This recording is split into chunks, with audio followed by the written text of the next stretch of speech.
to the Fearless Money Management Podcast, where we empower women to take control of their finances. I'm Claire Strong, and today I'm chatting with finance expert Lisa Risser on budgeting basics for women. Hi Lisa, how are you? Good, how are you? I am doing great, and I am so excited about this project that we're working on. For people that are just joining us, because this is our very first episode, Lisa, tell us, why did we even start this, and who is this for?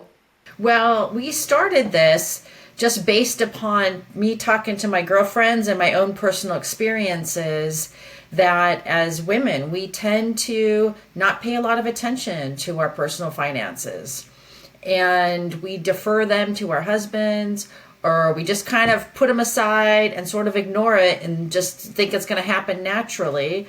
And in talking to lots of women, there's a lot of need there. And I think there's a gap in terms of improving your literacy and your understanding about personal finances and knowing that you can do it. And then just managing them and learning more about it. And lots of women I talked to said that they need help with this. And so I want to be able to provide the resources and education and just to help empower women to be able to do this. Well, I love that. And I think we should just, introduce ourselves a little bit actually to the audience, because so my background, so full disclosure, I am the audience, guys. I am you, which is why I am hosting this, because I am that woman who, has not been very financially literate, I will admit, over my lifetime. And that's something I want to change. And so I'm passionate about helping other women who may be in my situation. And Lisa will talk a bit about our own personal situations as the podcast progresses. But, we've both been in situations, I think it's fair to say, and relationships where we didn't necessarily have all the power financially. But before we move on, let's just explain a little bit about our background. So I'll go first. So I'm a journalist. I'm a former BBC anchor and reporter. I also host other podcasts. And so my background has been, reporting and anchoring the news for the last 20 years. I'm clearly not from California originally. I'm from England. I moved over here 7 years ago, and I have 2 teenage daughters.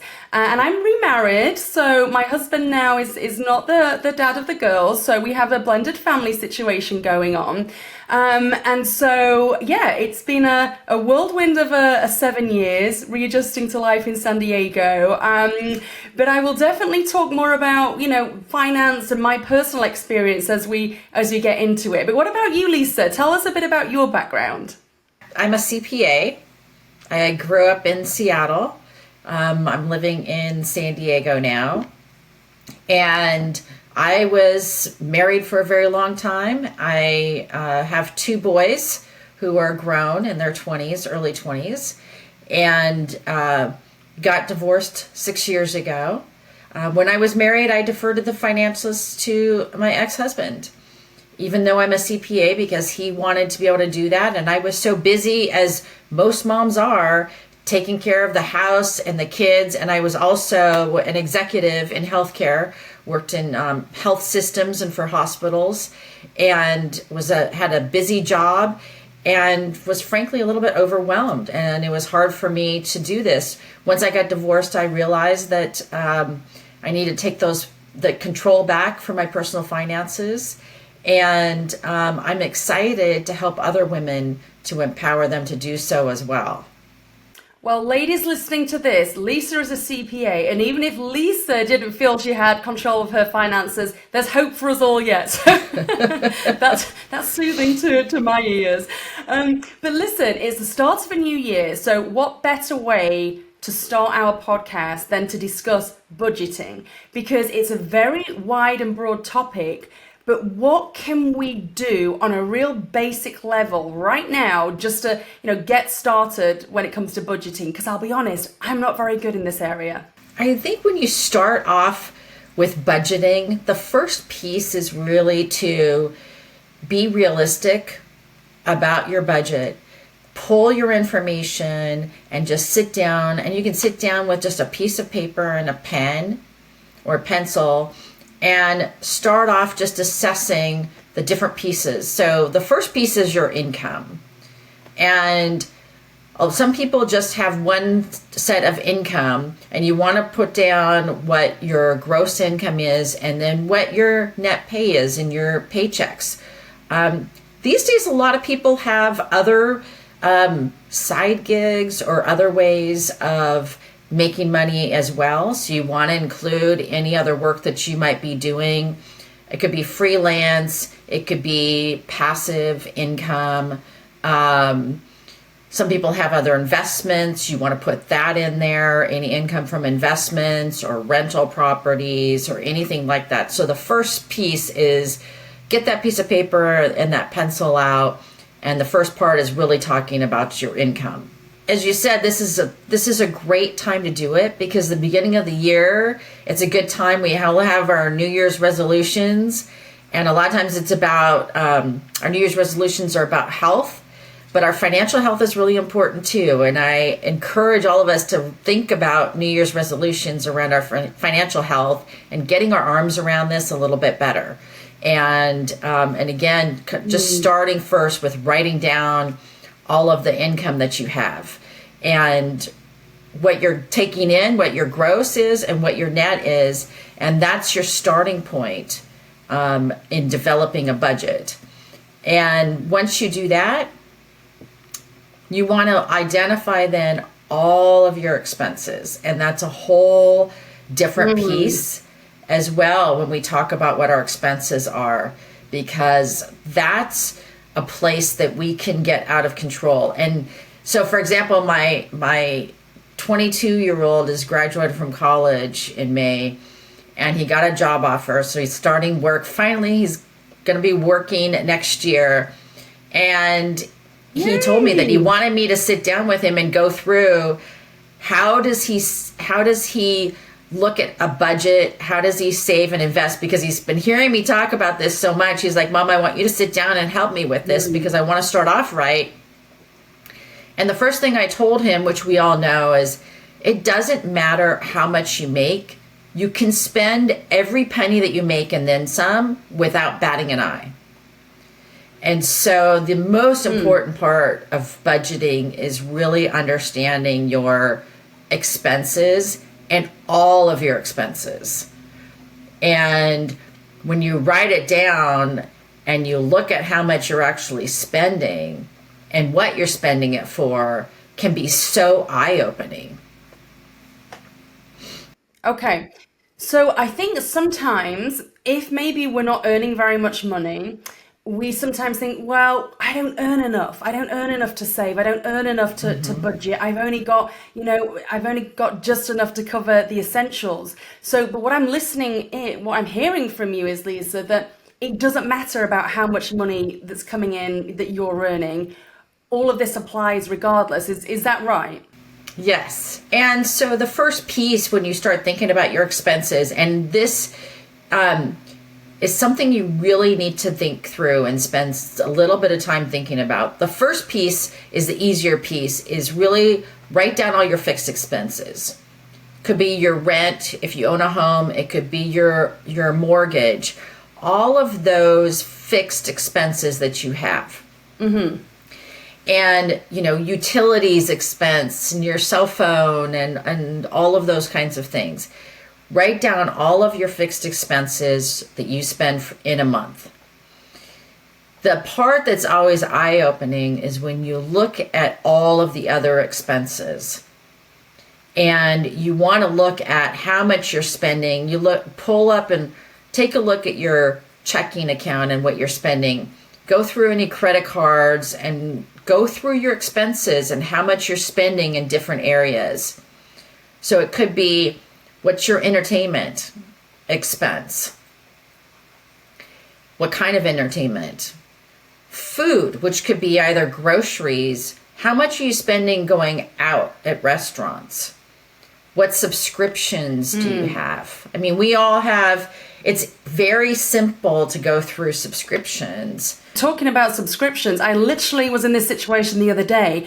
I had like $140 charge or something go out of my account. I was like, what the heck is this? And when I looked at it, it was for Disney Plus or something. It was an annual subscription to them. And honestly, that was not money that I was budgeting for. I didn't budget for that to come out of my account that day. And it was quite a nasty shock. And then obviously it was too late to do anything about it at that point. It had already left my account.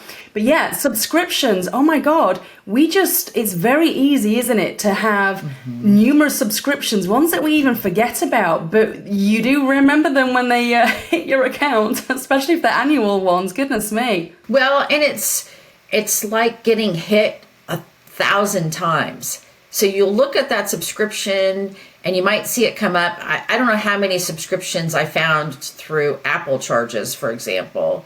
And it doesn't seem like that much. But if you add them all together and you look at, are you actually even using these subscriptions? Are they really necessary? How many of them you have? And then you look at how much it's actually costing and you pull that together, it can be significant. Is there, by the way, talking about subscriptions, what's the best way for us to actually go about doing that? Because that is a real sneaky one that can just hit us really hard and unexpectedly. Is there like an easy way for us to, check what subscriptions we have? Well, I went through a process to do that, and I started with Apple because I realized I had a bunch of subscriptions through Apple charges. So I pulled it up, and if you look at Apple, there's a place that you can go and you can see all your subscriptions. So if you pull that up and look at it and then write down all the subscriptions and the cost for those, and then identify what is absolutely necessary, what do you really use and really need to use. And then you go through a lot of other subscriptions are automatically charged on your credit card. So if you look at your credit card statements and pull out anything that's a subscription, and then again, ask the same questions and write all these things down. Because it's going to add up to way more than you think it will. And those are some of the hidden costs. When you look at a budget, the biggest part is really looking at these hidden expenses that are adding up that you're not even realizing. That's a good one. Okay, so subscriptions. So we know they can be sneaky and we need to really be thorough about which ones we actually need. Talk to me a bit about, for example, groceries are so expensive, Lisa, really, really expensive. So how do we, make sure that we are covering the essentials so we're able to eat and we have a roof over our head, but that we're also able to progress? Because there's nothing worse, Lisa, I'm talking from personal experience here, than just thinking that you're forever trying to keep your head above water and you can't progress financially because you feel that you don't earn enough money. But surely you're going to tell us that there is some way that we can, maybe save for that vacation or save for our kids' university or something. Especially the past couple of years, it's gone up a lot. And every time I go to the grocery store, I'm shocked. I think in my head how much it's going to cost, and it always costs significantly more than that. I think the first piece, though, is to compare with the cost of going out. Okay, that's a good one. So going out to restaurants and eating is very expensive. And so the more that you can reduce the amount of time that you go out to eat, one of the changes that I did was really thinking about, and I think especially through COVID, because we ended up being home, we were home for so long, to get used to cooking more at home. Because if you cook at home, it'll cost less than eating out. And so I try to just only eat out because either I'm meeting up with friends and we're meeting somewhere, or quite often friends, we go to each other's homes now for dinner rather than going out to a restaurant. And it's not just the food, it's, if you have a glass of wine, that's very expensive and getting more expensive. So one of the really pieces in terms of food is to think about how often you go out and thinking about how often do you go out to eat because of convenience. I mean, it's so easy, isn't it? If you're out and about and you're busy, I'm like running the kids around, I'm working. And it's so easy to think, oh my God, I haven't eaten yet today, or I haven't eaten lunch. I'll just nip into this cafe, or I'll just go here and get a takeout. But then, quite often that's at least $10. It's sometimes more like 20. And then you feel, oh, okay, that was a little bit luxurious of me. When my kids were home, especially Friday nights, we would go out to eat pretty much every Friday night because I'd be so exhausted. I'd be like, the last thing I want to do is now make a big Yeah. meal.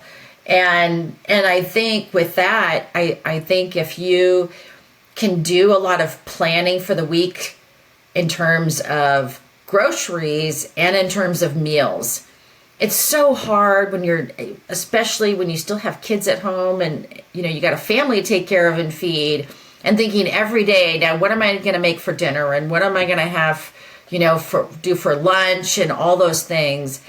But if you think about it and can spend a little bit of time up front at the beginning of the week, and I used to put together a list of easy meals that I could do.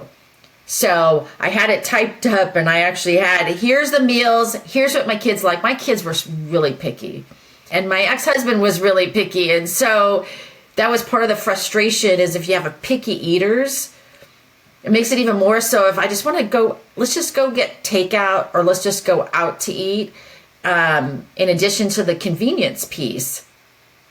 But if you also have identified, here's the foods that my family will eat, and here's some of the easier recipes, and you put those kind of at top, here's the easier meals to make, and then here's the snacks, especially if you can do some healthier snacks, so that way you're not going out just for something, in between meals type of thing, especially if you have boys, because boys eat an incredible amount of food as they start getting older. And so that was a piece as well, was just having that list. And then doing the grocery shopping, on Sundays, thinking about those specific easy meals. And I'd want to go easier if I had a busier week. And if you have everything set up, and okay, here's what we're having for meals on these days, and you have all the food for that because you go grocery shopping for that, and then you have the snacks set up. And if you can have some things that you make like a bigger meal so that you can have some leftovers, it reduces the cost for food per meal. And it also makes it a lot easier for some of those snacks, especially as you start to get older, kids older, they want bigger snacks. And again, if you got boys, it really so. So I found if I had leftovers and if I put them into individual Tupperware by individual servings, I could put some in the refrigerator, some in the freezer. And then you or your family can always pull one up and warm something up when they want a snack, or when everybody's on different schedules. A lot of times as your family, everybody's busy. They've got events and sports and so forth. And they always there's nothing to eat. And even if your kids are totally capable, a lot of them, they're not going to take time to make something themselves. And you hate to be a short order cook all the time. So if you have something and you think about what is it that you can make that's bigger.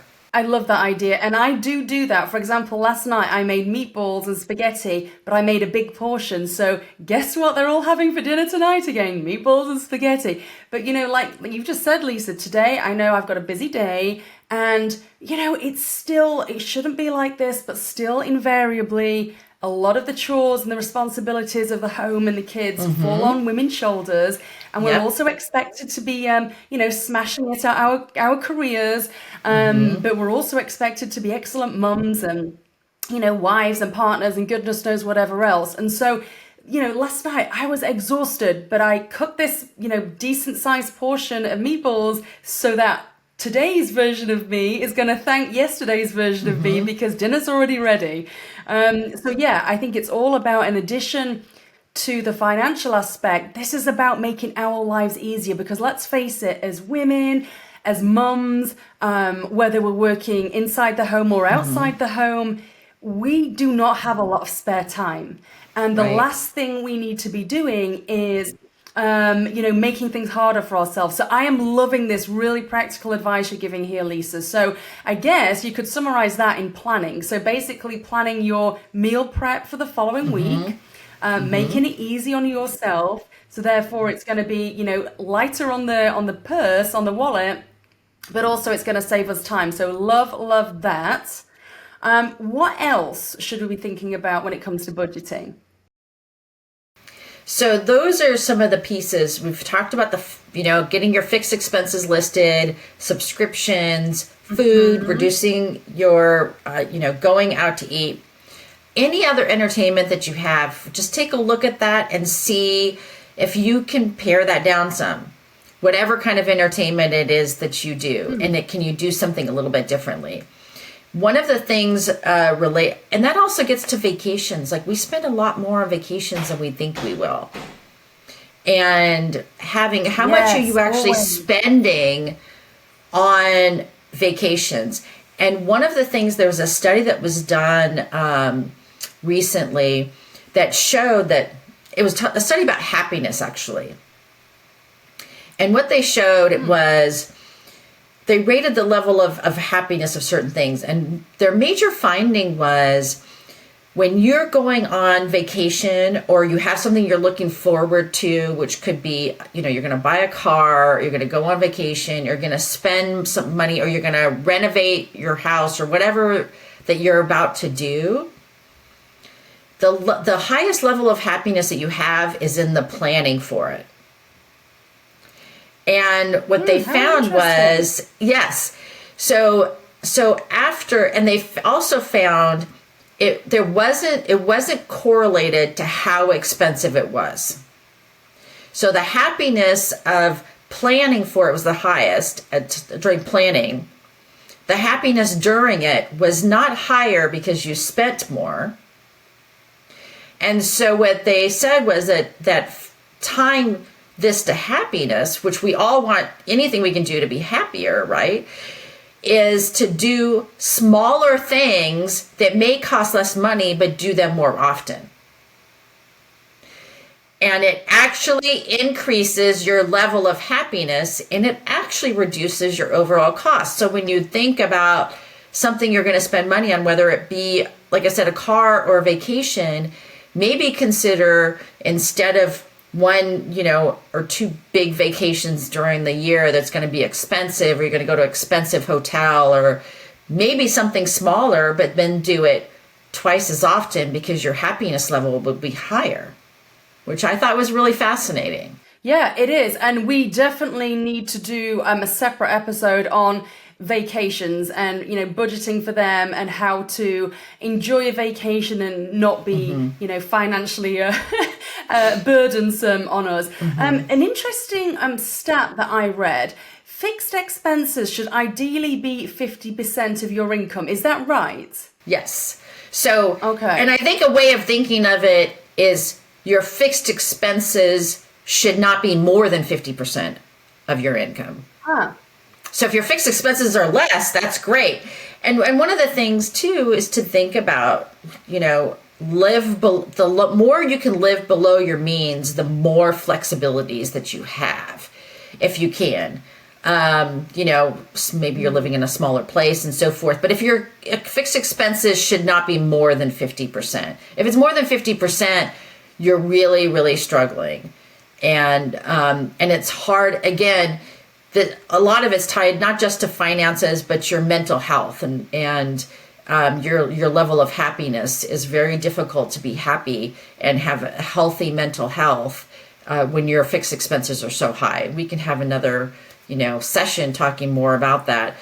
And so if you have less than 50% of your fixed expenses, it gives you more opportunities then to, all of your other expenses you can look at and see, again, list all the money that you're spending on a monthly basis on average. Go through your checking account, go through your credit card statements and start to identify how much you're spending. List all those expenses and look at ways, first of all, before you get to what your budget should be, go through all of those expenses that are not fixed, all those other, variable expenses that you have, and see what you can do to reduce those expenses. What are some things you can do, and how much do you think you could do that? And I went through a process of that, and I actually then, figured out, okay, well, I can make this adjustment here, and I can do this. And that's an important part of then coming up with a budgeting, is to first say, for all these types of expenses, entertainment, food, going out to eat or other places, what are some things that I can do to reduce those expenses? Subscriptions, I don't need this expense, I can reduce this subscription, whatever it might be. And then that helps you, then you've actually start to have the beginnings of a budget of what you want to budget for. And once you can reduce your expenses, you take that difference and you say, okay, well, my fixed expenses are this amount, right? Let's say my fixed expenses are, $2,000, and my other expenses are $1,000. So let's say I make $4,000 a month. I'm just making that up. And my fixed expenses are $2,000, and I can get my other expenses down to $1,000. So I make $4,000. I can spend $3,000 a month. The other $1,000, then, that's when you have money that you can start saving and investing. And we can have another conversation about how to look at saving and investing. But the first part is you need to have some money available for saving and investing. And so that's what you really want to do, is save and invest for your future. If you have children, for your children's future. And that is so much more meaningful long term than going out to eat every week. So one thing I will admit that I really struggle with, and I'm sure other mums listening to this will agree with me, it's not that my kids are spoiled, they are not, but I do struggle sometimes saying no to them. And it tends to be because I've got teenage girls. So Starbucks is by far our biggest expense, in addition to the ballet, which we'll go into on a different podcast. But it's so, I feel bad sometimes saying that they can't have a Starbucks because, it's $10. Why am I saying no to that? And then I feel bad because then it looks like I'm being, really stingy with my money. But then if I were to look over a month at how much we spend on Starbucks, it is significant, Lisa. It's probably a couple of $100 in all honesty. And so, but it's still difficult though. I know that spending money on Starbucks every day is not a good use of my money. But as a mum, I have this like conflict going on inside. Like, it's only $10. But then the financial side of Claire comes in and says, but Lisa would say that's, $10 a day starts adding up. Well, and a lot of things like that, it doesn't need to be all or nothing, but maybe it's, hey, I just don't think we need to go to Starbucks every day. Maybe we go a couple times a week instead of going every day. Maybe it's just reducing it, and trying that first. Yeah, maybe. And the other thing is, it's not a treat anymore if you're doing it every day. So maybe on a Friday, it's the end of the week, and this can be your treat for getting through the school week or something like that. Well, I love all of this practical information. This is, this is why I'm so excited about this podcast, Lisa, because we have so many hundreds and hundreds of things we can discuss, and we are going to discuss things in more detail. But I think this has been great to get us kickstarted. So just to recap, so let's go over the main bullet points of how we can get started when it comes to budgeting. So the first thing is to get your piece of paper and pen out, write down all of your income, your gross income, your take-home pay on average every month, which could be your regular employment or freelance work or any investments, anything like that. Then list your expenses, starting with your fixed expenses, rent, mortgage, utilities, cell phone, all of that. That's easy. Then go through, and this is the harder part, all the other expenses and add them up on average. So go through your checking account, go through your credit card statements, look at how much you're spending, categorize it in terms of, this is how much I'm spending going out to restaurants, and this is how much I'm spending on vacations or whatever that might be that you're spending your money on. Here's the grocery bill every month on average. And add all those up. And then before you can do a budget, you got to go through all of those non-fixed expenses and think critically about every single one of them. Can you eliminate it? Can you reduce it? What would it take to be able to reduce those expenses so that you can have a little bit of money left every month so you can start saving and investing if you're not already doing that? And so that brings us to the end of the very first episode of Fearless Money Management. Please don't forget to subscribe, like, and leave us a review, because your support helps us to reach even more amazing women on their journey to financial freedom. Bye for now.